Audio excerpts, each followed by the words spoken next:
Ayan na mga kababols, nakapagpalipad na po lahat ang tropa. Sir, ano ba yung observation natin sa mga nagpapalipad na ngayon? Ang observation ko naman po dito ay magaling silang matuto. Madaling matuto naman ano.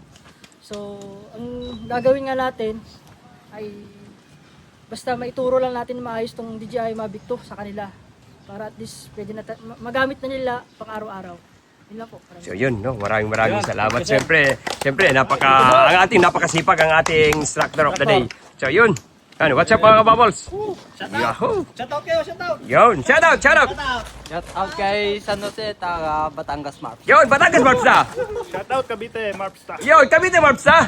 Shoutout sa Quezon Marpsta! Yun, Quezon Marpsta! Shoutout po sa Regional Maritime Unit 4A. Yorf! Shoutout po, Batangas Mapsta, Police Major Ma'am Mersol A. Manalo. Yun! Shout out!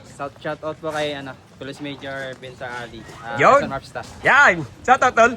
Shout out sa mga personnel ng Batangas Maritime Police Station. Yun! So, what's up mga kababols? So, siyempre, ang inyong lingkod from Cavite Maritime Police Station sa aming station chief, si Police Major Jerwin I. Lalamoro.